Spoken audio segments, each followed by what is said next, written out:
Hi mga katulongges, GY shift nga kami ngayon, bigla ang GY shift. Mid kami kahapon pero naging GY.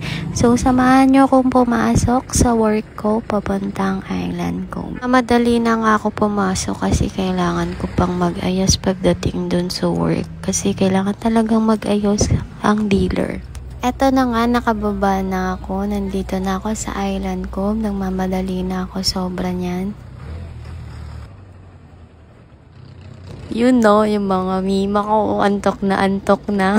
First time sa GY. Para mawala yung antok namin, nag-TikTok na lang kami.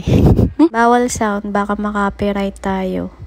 Yes, mga mima, konti na lang magsasabay na tayo. So, eto na nga, out na namin. Sobrang antok na ako dyan. Hindi ko na kaya mag-GY. Sobrang tagal na kasi bago ako nakapag-GY eh. Susunduin nga pala ako nito longest kasi nga daw pang morning daw siya. So, sunduin niya na lang daw ako bago siya pumasok.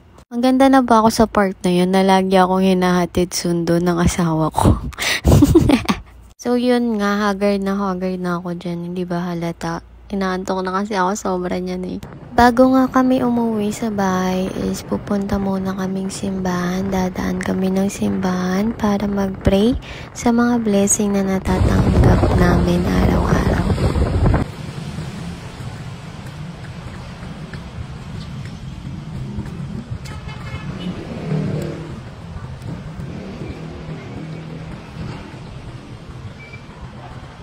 After nga namin magsimba, bumili kami ng pandesal kasi nga pandesal is life tuwing umaga. Lalo na yung aso namin na si Yumi, sobrang favorite yung pandesal. Bumili nga rin kami ng lumpiang sariwa.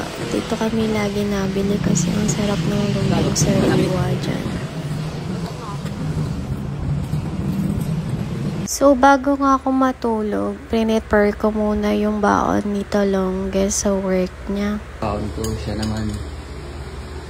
Nakauwi niya lang eh, sinundo ko siya. Ayan, pinaprepare niya yung baon ko. Mas pang umaga ako ngayon. Pag umaga kasi ako, magbabaon ako. Pero pag tanghali, di ako magbabaon. Kasi nagpa-black rice nga ako. Ayan, bumili kami almusal. Pandesal at, uy, ito masarap po. Lumpia. Ito na sa isa kong lalagayan. Yan, almusal muna kami. Pero almusal na, maliligo na tayo. Let's go!